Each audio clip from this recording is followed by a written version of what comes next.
Bah maintenant, on va parler du Premier ministre, si ça vous... Ah non, des manifs, pardon. On va parler des manifs. Donc, vous étiez en manifestation samedi, dimanche. Ouais. Samedi, c'était en réaction avec l'actualité de la nomination du nouveau Premier ministre Michel Barnier. Et donc, c'était Macron destitution, hein, les mots d'ordre. C'était contre ce nouveau Premier ministre et potentiellement le gouvernement qui va suivre, hein, parce que là, on entre dans une séquence qui va être chiante, je pense. Ça va être chiant, franchement. Douloureuse. Je ne sais pas si vous avez entendu l'annonce d'aujourd'hui, mais il prévoit de recréer un ministère de l'immigration. Ah oui, on va parler juste après du personnage Michel Barnier, etc. Pour ceux qui ne connaissent pas trop, ça m'a fait beaucoup rire, hein, les réactions dans la presse. C'est un modéré, c'est un conciliateur, c'est un négociateur, c'est un gaulliste, c'est un européen. Donc c'est bien. Bon bref, on va en parler tout après. Et d'ailleurs, on l'a remarqué, c'est toutes les raisons pour lesquelles les gens ont voté pour lui. C'est ça. C'est clair. Hein. Il représente vraiment le suffrage, le dernier suffrage. Hein. Les gens ont voté pour ça. Rassemblement. Il rassemble tellement qu'il est arrivé quatrième. Il est arrivé quatrième aux primaires républicaines. Donc vraiment, c'est un grand rassembleur. Les amis de la technique, on dit que mon image est floue. Est-ce que vous pouvez la mettre un petit peu moins floue? C'est faux? D'accord, parce qu'on l'a dit plusieurs fois. Merci. Alors, et donc vous étiez à cette manifestation. Et ensuite, il y a eu la manifestation Palestine. La manifestation Palestine d'hier, oui, on est lundi. Alors, on dit d'abord un mot sur la et donc, oui, et je vais vous laisser dire un mot à chaque fois sur chacune des manifs. Yacine. Alors moi, je suis allé aux 2 manifestations. La première chose à dire, samedi, c'était un peu la rentrée politique, la rentrée dans la rue. Il y avait beaucoup de gens. Moi, je suis arrivé en retard à 16h au point de rendez-vous. Je crois que c'était 15h. Et la manif s'est lancée encore. Donc vraiment une très grosse manifestation. La gauche qui a fait une belle démonstration de force, il faut le dire, à la rentrée. Voilà. L'ambiance était très différente par contre de la manif du lendemain, mais voilà ce qu'on peut dire déjà sur celle de samedi, c'est qu'elle était massive. Hein. Et qu'est-ce qui ressortait selon toi comme volonté parce que souvent dans les médias, ils ont un peu dénigrer un peu le truc en disant bon c'était que les militants qui sont partis, ça représente pas grand chose, etc. Est-ce que tu sens qu'il y a quand même, c'est pas une question, on dirait que je demande la réponse, est-ce que tu sens qu'il y avait quand même une colère ou est-ce que moi je cherchais les camarades, donc en plus j'ai fait un peu le tour du cortège, j'ai vu la manif, j'ai fait des allers-retours pour chercher des gens, j'étais un peu tout seul j'avoue. Mais non, j'ai vu des gens combatifs, des militants, mais pas que. Hein, je veux dire, si c'est vraiment que les militants très engagés, on ne peut pas réunir des dizaines et des dizaines et des dizaines de milliers de personnes comme ça à Paris. Enfin, je veux dire, s'il y avait ça comme bataillon militant, ça se saurait. Donc c'est franchement, non, c'est une manif élargie, beaucoup de monde et l'esprit des gens combatifs, je pense qu'ils sont déterminés pour la rentrée et que les gens en fait ont vraiment l'impression de s'être fait voler, quoi. Vraiment l'impression de s'être fait voler. Et ça se comprend. Ça se comprend. Youssef ? Oui, c'est exactement cela. Je veux dire, alors, il faut voir aussi que les médias ont complètement dénigré. Hein, et à 1h30, les médias disaient il y a très peu de monde, place de la Bastille. Hein, il y a très peu de monde, place de la Bastille. Alors que la manif était appelée à 14h. Tout le monde sait très bien que ça démarre jamais. Oui, c'était 14h. Hein. Moi, je suis arrivé à 16h, ça s'est lancé encore. Hein, oui, mais bien sûr. Non, mais c'est de façon. On vient à 13h30 et on dit il y a très peu de monde. Ça veut dire que c'est comme si ça augurait de la manifestation. Genre, c'était la pure désinformation, hein, bien évidemment. Et donc, c'est une manif qui était énorme. Alors, je ne sais pas combien, mais en tout cas, qui est capable aujourd'hui de réunir des dizaines de milliers de personnes comme ça un jour de rentrée? Peu de monde. Je pense qu'il n'y a que la FI qui est capable de faire cela. Ça, c'est clair.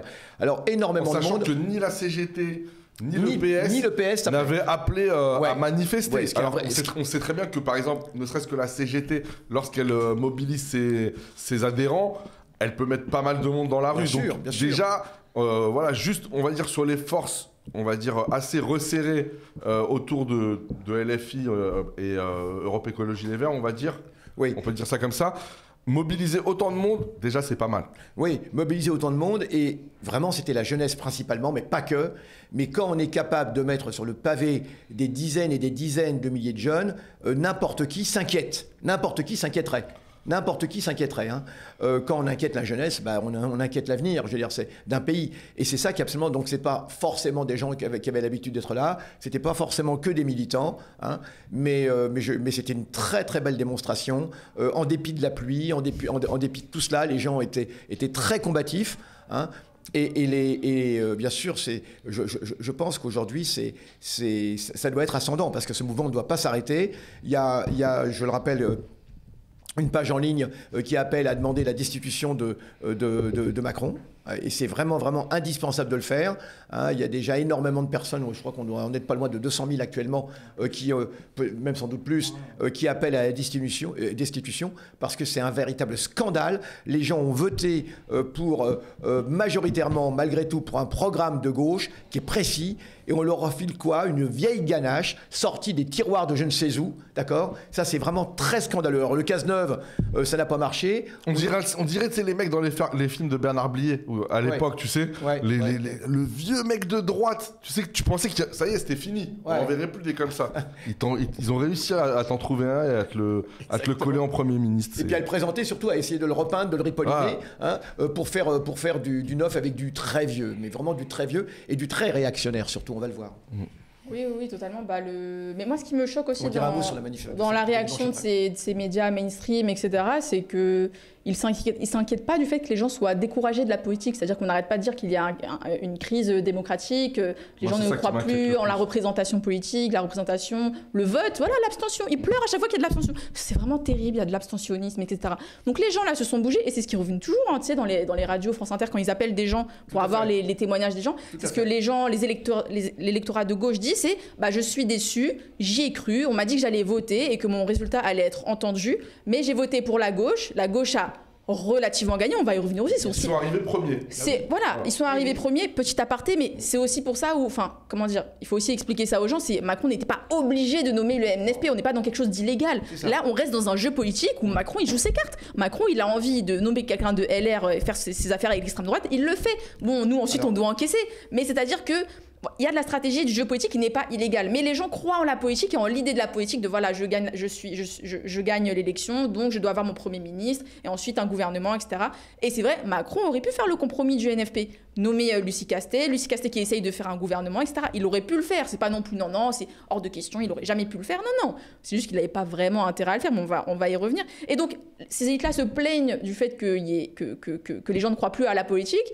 Et en même temps, après, ils s'étonnent du fait que peut-être il n'y ait pas assez de monde dans les rues. Mais qu'est-ce qu'ils veulent en fait? Ils veulent une déconnexion totale entre les gens et la politique. Que les gens disent c'est bon, je rentre chez moi. Soit les gens sont macronistes, soit ils n'ont pas d'avis, ou soit leur avis n'est pas légitime. À un moment, il faut se décider. Franchement, c'est assez déprimant. Alors évidemment, c'est pas illégal le fait de nommer Barnier, mais on va revenir sur qui est Barnier, parce que c'est un triste cirque quand même au plan politique, son pédigré. Mais ce qu'il y a de quand même de remarquable, c'est que Macron montre son véritable visage. C'est un homme de droite, et même de très droite. Macron. Alors c'est même pas de l'extrême centre, selon l'expression. C'est vraiment de la droite pure, parce que nous savons maintenant, et peut-être qu'on aura les dessous de toute cette manigance, mais nous savons maintenant, et de façon quasiment sûre, qu'il s'était déjà entendu avec le RN, avec le FN. Moi, je préfère continuer à l'appeler le FN, avec le FN, pour voir si Barnier était FN compatible. Donc, il y a eu toute une comédie où il a essayé d'inviter des tas de gens. Non, est-ce que vous allez élire des ministres FI, etc., etc. Par contre, un type qui est FN compatible, il n'y a aucun problème. Il n'a pas demandé si Barnier était FN compatible. Et il l'a nommé. Ça montre bien l'inclination de Macron, qui est un choix. Voilà. C'est un choix d'extrême droite. Macron, alors on a dit c'est le Hindenburg, ou c'est un mélange d'Hindenburg et de ce qu'on veut, mais ce qu'il y a de certain, c'est que... Hindenburg qui était le président allemand... C'est ça, voilà. Au moment de la nomination de Hitler en tant que chancelier. Voilà, c'est à la mort d'Hindenburg que Hitler a pris les pleins pouvoirs. Voilà, mais c'est un moment décisif qui a capitulé, qui a laissé les pleins pouvoirs aux nazis, au Reichstag, à l'Assemblée allemande. C'est ça exactement. Et donc on a un petit peu ce phénomène.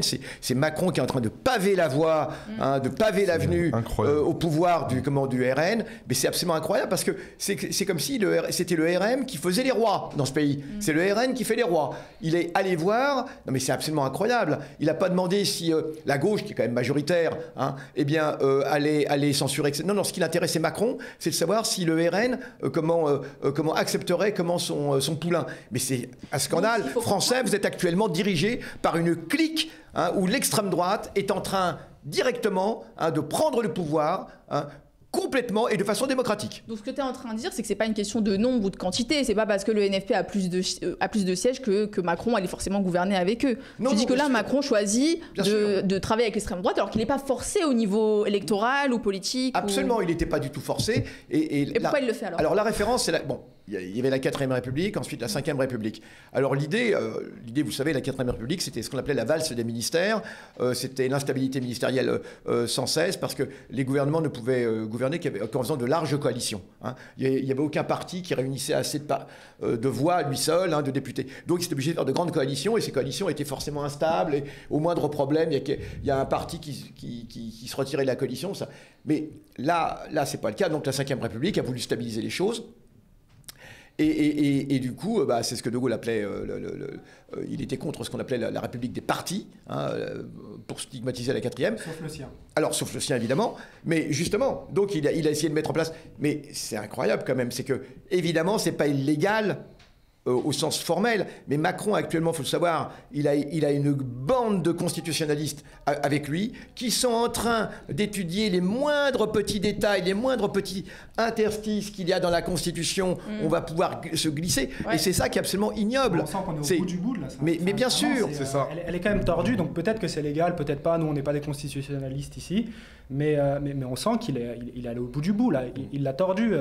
Il y a les Insoumis, bon, c'est à vérifier historiquement, tu me diras s'ils disaient une bêtise, mais qui disent qu'on n'a pas vu ça depuis plus d'un siècle, quoi. Je veux dire, habituellement, c'est pas comme ça que ça se passe. Donc il y a des gens qui ont été déçus, effectivement. Moi, il y en a qui sont venus me voir, des gens que je connais, des gens proches de moi, et qui, se sont sentis déçus, trahis.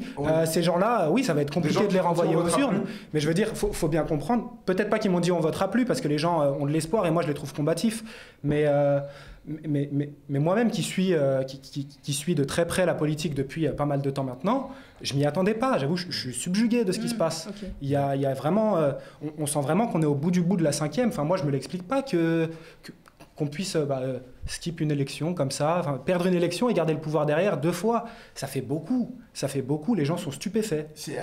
Beaucoup de gens sont sidérés. Moi je pense que je m'y attendais parce que ça a pris du temps, entre guillemets. S'il avait dû nommer Lucie Castet, je pense qu'il l'aurait nommé assez rapidement. Mais quand on a vu que ça a duré 2 mois, on s'est dit oula, on sent la douille arriver. Le problème là, c'est que la clé, c'est la censure. Et maintenant qu'il a assuré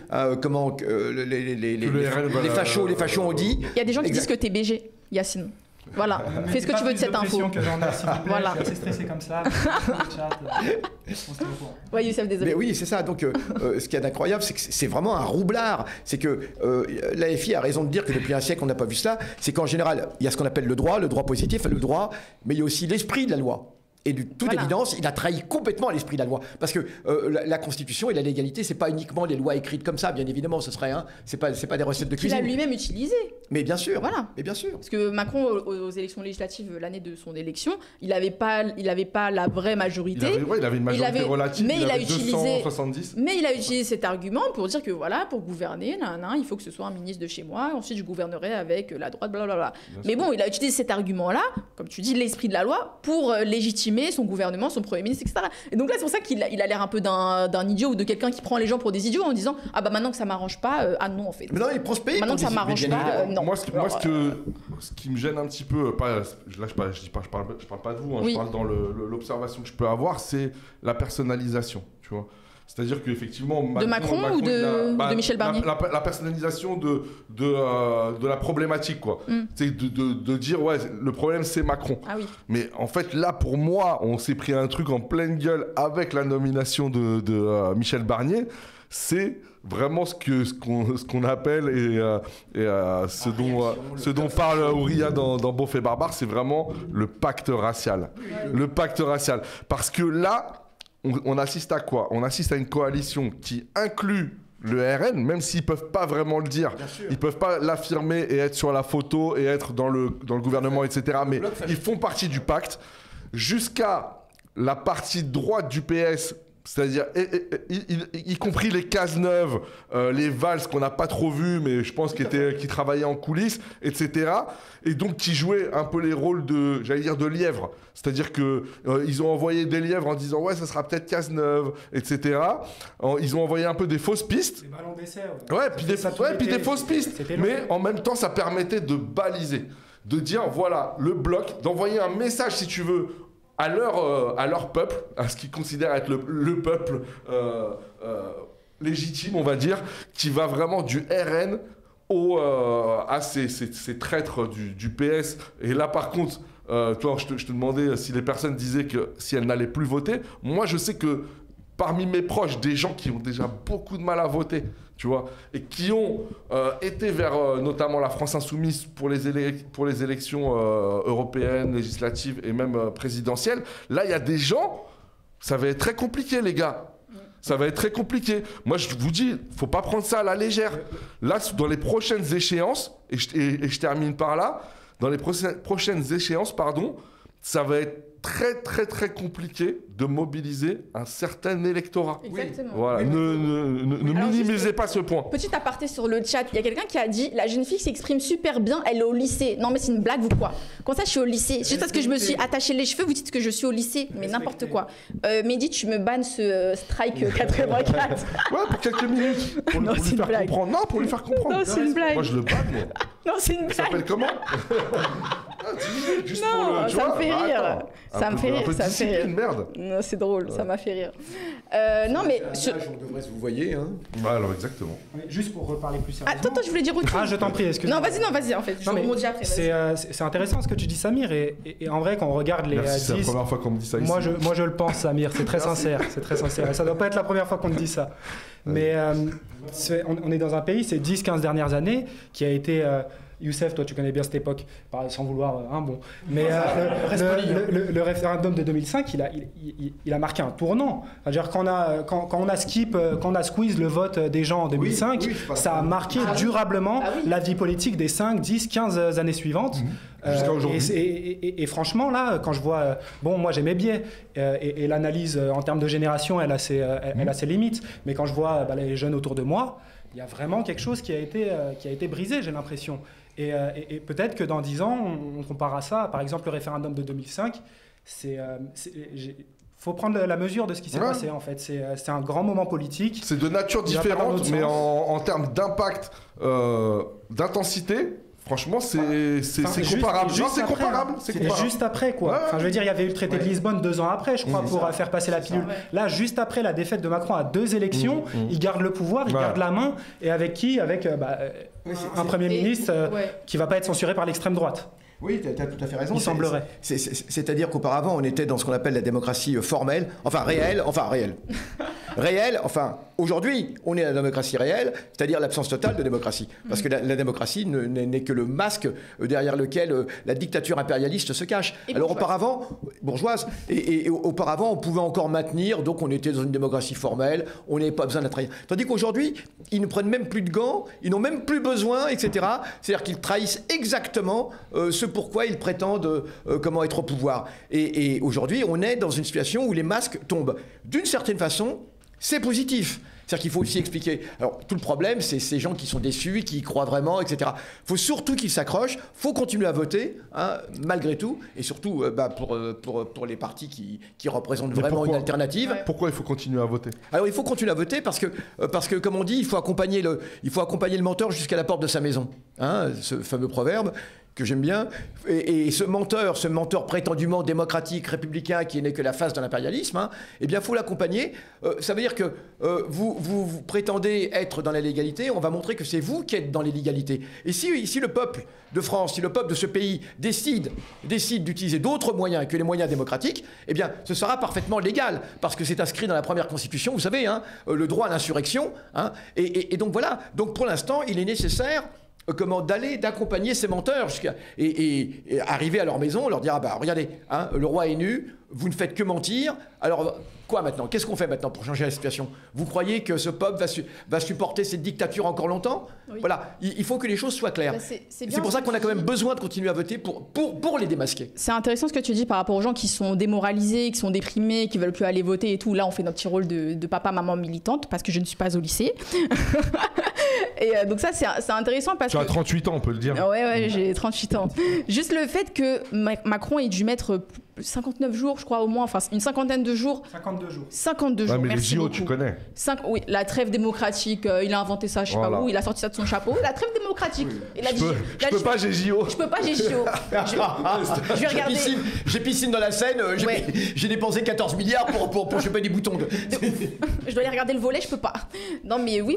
Et puis, donc rien qu'il ait dû mettre du temps, ça prouve qu'on arrive quand même à le pousser dans ses retranchements et à le mettre en difficulté. Je pense qu'il faut pas croire que c'est trop facile pour Macron, qu'il est là, il se balade, il choisit son truc dans son coin et tout. C'est pas aussi évident. Le pauvre, il est aussi emmerdé. Non, mais positivement, je pense vraiment qu'on arrive quand même à le pousser un petit peu dans ses retranchements. Faut le pousser absolument dans ses retranchements. Bon, voilà, on y arrive quand même un petit peu. Tout ça, ça sert pas à rien, quoi. Faut pas croire qu'on a voté pour rien, qu'on s'est mobilisé pour rien et tout machin. C'est une victoire électorale malgré tout. Enfin, ça reste une victoire électorale. Le résultat des urnes, il est limpide. Ça envoie des signaux, etc. Et je voulais dire autre chose. Qu'est-ce que je voulais dire? Donc, Nana, ça le pousse dans ses retranchements. Et j'ai oublié. Ça reviendra. C'est ma faute. Non, j'ai oublié. Ça permettra de passer à une étape suivante au plan électoral. En tout cas, je veux dire, ça le pousse dans ses retranchements et ça permet de valider aussi l'opposition. C'est super, tu sais que c'était ce que je voulais dire. Ce que je veux dire, c'est que, et le deuxième avantage à tout ça, c'est que du coup, la gauche, nous on avait peur que la gauche, le PS, bon c'est pas dit parce qu'on va voir comment le gouvernement va se chapeauter, mais là, Olivier Faure a dit, le PS ne participera pas au gouvernement, ce que je trouve est une bonne chose. Je trouve que c'est une bonne chose. Il pourrait quand même réussir à débaucher des membres du PS. Parce que tu avais aussi une partie du PS qui voulait vraiment que le PS participe à une coalition. C'est le but de Macron d'ailleurs. Ils ont réussi. Je suis tombé sur Julien Drey hier, mais qui a lancé une fatwa contre Olivier Faure, mais vraiment qui l'a maudit sur plusieurs générations. Drey est au début et à la fin de tout ce qui se fait de plus infâme dans ce pays. Faut le savoir. Hein. Exactement, oui, SOS Racisme et tout. Il mériterait d'être un agent de la CIA, mais il est tellement déconsidéré qu'ils n'ont même pas voulu l'embaucher. Trop nul. On va garder Glucksmann pour l'agent de la CIA. Trop nul. Trop nul, Drey. Et du coup, il se dit aussi que Ségolène Royal pourrait accepter un ministère. Ou voilà, il y a des petits noms comme ça qui circulent un peu de gauche. À débaucher quelques gens du PS. Enfin, je m'excuse, mais on a vu qu'il y a beaucoup de gens qui veulent y aller au PS. Ça me semble pas impossible qu'un ministère mineur. Mais en tout cas, il y a un député qui a créé un nouveau mouvement. Je me souviens plus le nom, mais bon, les noms, tu sais, les noms pas lourds là Et en fait, c'est un mouvement qui est issu du PS. Ouais, ils ont dit Valls aussi. C'est vrai que j'ai entendu les noms de Valls. Qui est issu du PS.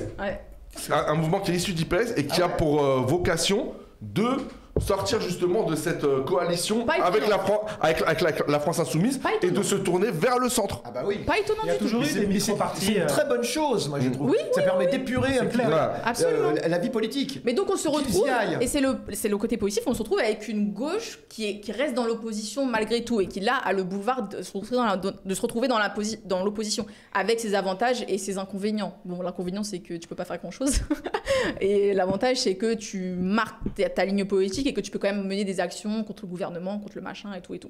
Voilà. Et moi, je voulais aussi qu'on parle du personnage de Michel Barnier. Hein.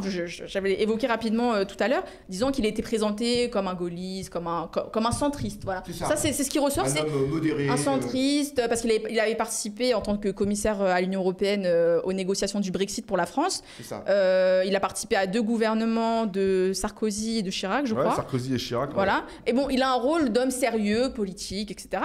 Et je trouve ça intéressant puisque nous, on va être ceux, et ça a été dit sur des médias de gauche comme Blast, etc., qu'en fait, Michel Barnier, il coche les cases de l'extrême droite dans ses propositions et dans son historique politique. Il y a le moratoire sur l'immigration, il y a la suppression de l'AME, là. L'interdiction du voile dans l'espace public et à l'université. Voilà, donc au niveau social, la retraite à 65 ans. Donc on voit que finalement, il coche les cases du macronisme, de l'extrême droite et surtout du lepénisme et surtout en fait la synthèse des deux parce que la loi immigration c'est quoi si c'est pas la synthèse de Macron et de Le Pen. Je vous laisse réagir. Et Emmanuel Todd il a théorisé ça il y a pas très longtemps. où il parle vraiment de macro-lepénisme, où justement, en fait, la montée électorale du lepénisme, du RN, permet, on va dire, de décomplexer la partie sombre de la Macronie, c'est-à-dire que la Macronie, au départ, elle se présente comme un mouvement libéral, assez progressiste, tu vois, sur les questions sociétales, etc. Pas trop parti de l'ordre. Ça, c'était le point de départ en 2017. Ouais, et aujourd'hui, on est en 2024, donc 7 ans après, et on voit que plus le RN est monté dans les élections, et plus la jambe droite du macro-lepénisme s'est musclée.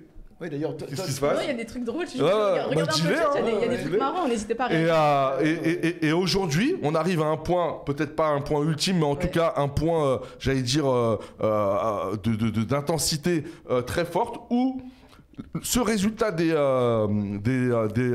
législatives a fait vraiment basculer. C'est-à-dire qu'il y a eu un moment de flottement, on ne sait pas trop, personne aujourd'hui sait vraiment ce qui s'est passé en coulisses, on le saura peut-être plus tard dans les livres d'histoire, mais à un moment donné, il y a eu un basculement et ils ont accepté, quoi. Absolument. Ils ont accepté que ce bloc nationaliste représentait une force trop puissante et qu'au prochain scrutin, si on ne montrait pas vraiment j'allais dire, si on ne faisait pas allégeance à la partie nationaliste, raciste de la France, eh bien là, on basculerait totalement. C'est un pari que je trouve gravissime, parce que je pense que, comme disait l'autre, vous aurez la guerre et la disgrâce. C'était Churchill. Le déshonneur. Vous aurez la guerre et le déshonneur. Et moi, c'est ça que je pense aujourd'hui. C'est que, ils se sont déshonorés à tout jamais.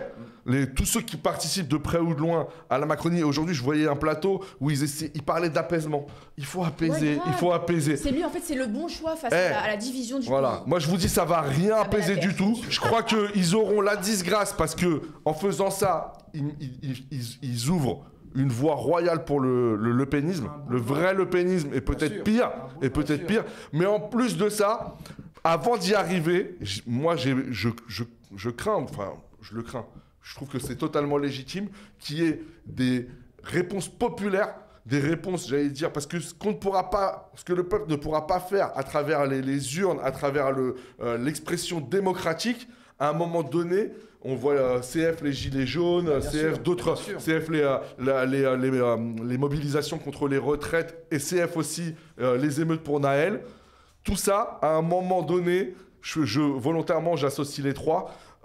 Ça aura, et puis les agriculteurs aussi, qui avaient bloqué les autoroutes, etc. Tout ça, à un moment donné, ça va déclencher des réactions populaires. Moi, j'en suis convaincu. Absolument. Oui, alors, les gens connaissent peut-être, mais il est bon quand même de dire ce que Barnier... donc, je suis favorable à l'interdiction du voile dans l'espace public et dans les universités. Sans blague. Concernant les questions économiques, je propose une baisse des taxes pour les entreprises qui produisent en France. Sans blague. Une baisse des cotisations sur les salaires intermédiaires entre 1,6 et 2,6 du SMIC, salaire intermédiaire, quand on sait le nombre de gens qui touchent le SMIC. Et puis et la suppression de toutes les charges pendant 3 ans pour le premier emploi d'un jeune. On sait très bien que c'est des mesures qui ne marchent jamais, que les patrons récupèrent effectivement les aides, mais c'est pas pour ça qu'ils embauchent davantage. Je prône l'augmentation de l'âge légal de départ à la retraite de 62 à 65 ans. L'augmentation de la durée hebdomadaire du travail et l'instauration d'une aide sociale unique remplaçant les aides sociales et conditionnée à une disponibilité du bénéficiaire, notamment pour effectuer des activités utiles à la collectivité ou entreprise. Ça s'appelle le travail obligatoire, en termes clairs. Ça s'appelle le travail obligatoire. Bien de droite, Donc on voit, et puis etc. Il avait voté en 92 contre le projet de loi prévoyant le remboursement de l'IVG par la sécurité sociale, etc. Il était manif pour tous, lui, ou il a fait un truc contre... Il a voté contre la dépénalisation de l'homosexualité dans les années 80. Pour les mineurs de plus de 15 ans. Ouais, c'est ça. Pour les mineurs de plus de 15 ans. Oui, alors en ce qui concerne aussi des attaques contre les homosexuels, etc., c'est clair. C'est vraiment un homme de la droite. D'ailleurs, son pédigré auparavant le montre bien. Je veux dire, d'où il vient. Voilà, c'est pas du tout un homme centriste. À tel point que Chirac et Sarkozy apparaissent comme des centristes à côté. Quelqu'un a dit tout à l'heure, Chirac et Sarkozy se passent pour des gauchistes là, dans notre histoire. Oui, tout à fait. Ouais. Yacine, ça t'évoque quoi, ce macrono-lepénisme? Non, oui, la formule d'Emmanuel Todd, effectivement, c'est pas nouveau déjà, parce que Emmanuel Todd, effectivement, il en parle depuis un certain temps. Au-delà de ça, qu'est-ce qu'on peut dire? Moi, j'ai du mal à comprendre, parce qu'ils nous ont joué les extrêmes pendant des années et des années. En vrai, ça fait 7 ans maintenant que Macron essaye de tenir un peu cette position un peu centriste. Bon, nous, on est des militants, ça passe pas auprès de nous. Auprès du grand public, avec l'aide des médias, ça peut un peu plus passer. Mais maintenant qu'ils ont passé... Excusez-moi. T'inquiète. Merci. J'espère que le début était audible. Je poursuis. Donc ouais, ils ont passé 7 ans à nous expliquer, à essayer de tenir une position centriste. Maintenant, ils ont passé, il faut le dire, tout l'été à dire que leur priorité absolue, c'était que le gouvernement ne se fasse pas censurer et qu'ils finissent par nommer quelqu'un de très très très à droite du parti, juste le plus à droite avant le RN, quoi. Vraiment, plus à droite, c'est prendre quelqu'un du RN, enfin je veux dire, et que le RN derrière explique qu'ils ne vont pas censurer. Je veux dire, il y a un moment, tout est clair. Tout est clair pour qui sait lire le jeu politique. Et juste ce qu'ils nous ont dit depuis 7 ans, associé à ce qu'ils nous ont dit cet été et ce qu'ils viennent de faire maintenant, ça y est, c'est acté le fait que la conduite de la politique gouvernementale en France, elle est soumise au veto du RN et que pour eux, c'était pas forcément la plus grande victoire électorale. Mais je veux dire, en termes de victoire politique, c'est une grande victoire politique qu'Emmanuel Macron offre sur un plateau à Marine Le Pen. Parce qu'il n'avait pas d'autre choix, hein. Il a regardé un peu à gauche, etc. Il a fait ce qu'il a pu. Le vote de gauche, il était clair. Il est allé là où il y avait un peu plus d'ambiguïté, etc., où il y avait moyen de négocier. Forcément, c'est à l'extrême droite et c'est désolant. Ouais, c'est sûr. C'est vrai que ça, c'est quelque chose qu'on a pas mal analysé ici, comment le libéralisme et les bourgeoisies, le nationalisme tendent vers l'extrême droite. En fait, c'est Youssef qui en parle très très bien. D'un Mitterrand... Mitterrand, après, c'est compliqué parce que Mitterrand, il commence à l'extrême droite. Si on oublie ça, Mitterrand de gauche, le Mitterrand globalement de gauche, qui est plutôt... On quand même beaucoup de l'ascension du FN. Hein, exactement, c'est quelqu'un dans le chat qui en parlait tout à l'heure. Mitterrand qui est de gauche dans les années 80, mais d'une gauche libérale, et qui, au bout d'un an, on va avoir le tournant néolibéral sous un gouvernement de gauche. Donc en fait, que ce soit de gauche, que le centrisme, le macronisme, s'ils adhèrent au système libéral, ils vont foncer vers l'extrême droite, En fait, c'est logique. D'ailleurs, on parle de Mitterrand, je vais faire ma promo.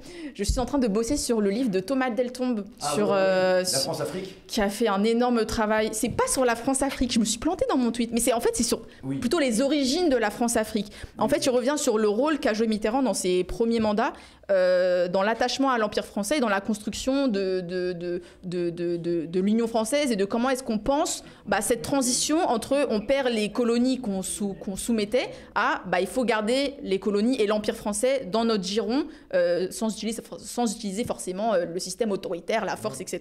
Donc oui, c'est les origines du néocolonialisme. D'ailleurs, Mitterrand était surnommé Mitterrand l'Africain. Exactement. Hein, oui. C'est pas un hasard. Et puis son fils, était connu en Afrique, pour invoquer à chaque fois son papa. Et on disait Papa Madi. D'ailleurs, il avait été surnommé Papa Madi, le fils. Ouais. En Afrique, le fils de Mitterrand a été surnommé Papa Madi. Parce qu'à chaque fois, il était là, Papa Madi, dans toutes les capitales d'Afrique. L'Afrique, c'est la chasse gardée de la France. Absolument. Le poids économique de la France, c'est l'Afrique. Sans l'Afrique, la France serait ridicule, serait un Lilliputien au plan économique. Et c'est ce qui explique l'attachement sanguinaire, parce que ça va se traduire par des massacres épouvantables, Cameroun, Algérie, etc., tout ce qu'on veut, et puis Congo maintenant, et c'est ça, et c'est très important ce bouquin de Deltombe. D'ailleurs, je crois que tu as l'intention de refaire peut-être une recension. Je reçois Thomas Deltombe le 30 septembre pour une grosse émission, ça va durer 1h30 je pense, sur le bouquin, et ça va être super parce que j'ai discuté avec lui un petit peu, il a vraiment fait des recherches sur archives, c'est un éditeur aux éditions La Découverte, il a vraiment fait une vraie recherche sur archives où il a découvert beaucoup de documents et d'éléments qu'on ne savait pas sur Mitterrand. Donc il y a vraiment quelque chose de nouveau, c'est un vrai travail de recherche qui est vraiment impressionnon. Et là, je suis en train de... Ah oui, il y a des scoops. Et je suis en train de lire le livre. Très sérieux, c'est vrai. Et c'est vraiment passionnant. Donc franchement, j'ai trop hâte. Voilà, fin de la parenthèse.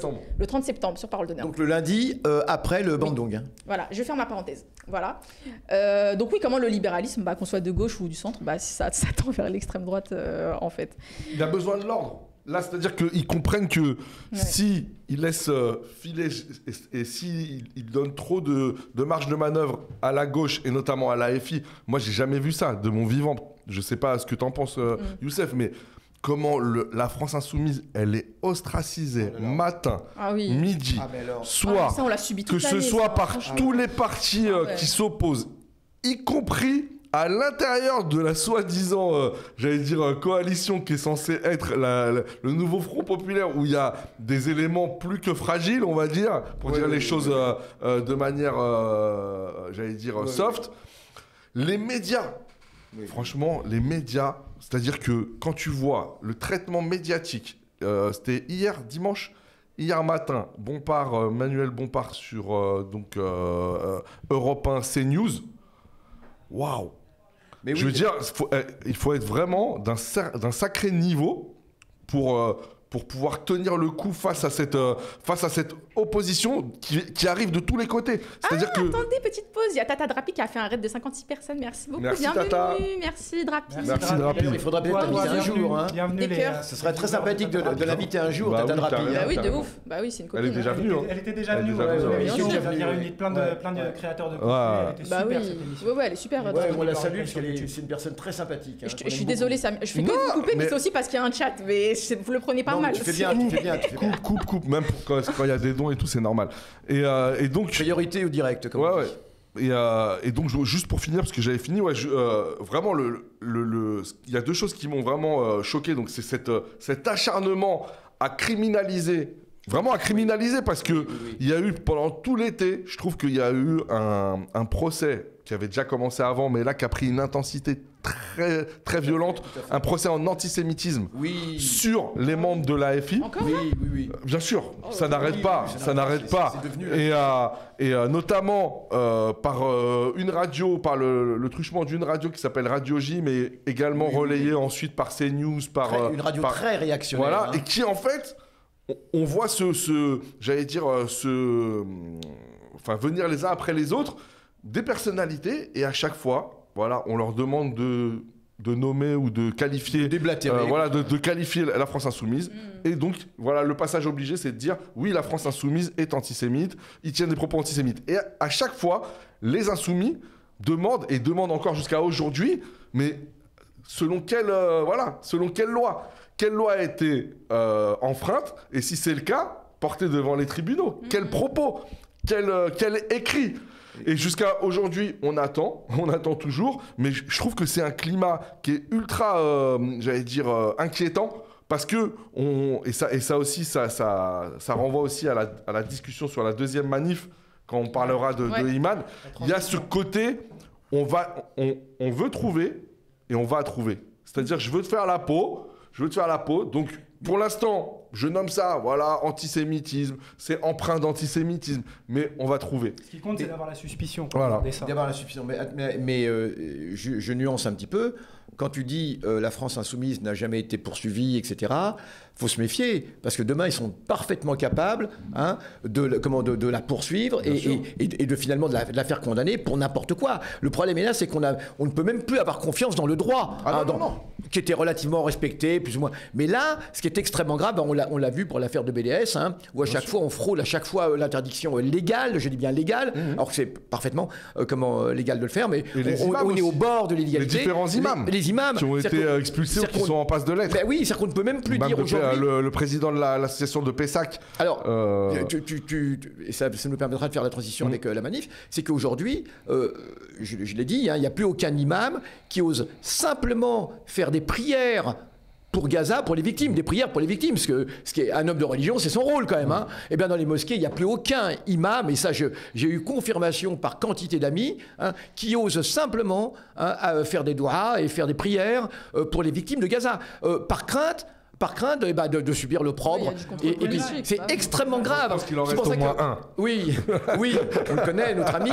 Mais ce que je veux dire, c'est que tous n'ont pas son courage. Et le problème, c'est que les risques sont réels. Alors pour en revenir à cela, c'est que, je le dis souvent, Mélenchon et l'AFI, parce que ça porte vraiment principalement sur la personne de Mélenchon, mais pas uniquement, sur l'AFI également, l'attaque ignoble, infâme, qui est faite pour délégitimer l'AFI et pour insulter, parce que c'est des insultes, et on voit bien que Mélenchon lui-même le subit.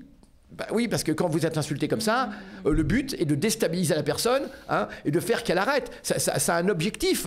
C'est extrêmement grave. Et on en vient à dire, il y a deux personnes qui, je le dis, Mélenchon est la personne qui est la plus insultée de ce pays depuis Léon Blum. C'est la personne qui est la plus insultée de ce pays depuis Léon Blum. C'est extrêmement grave. hein, et de façon totalement injuste.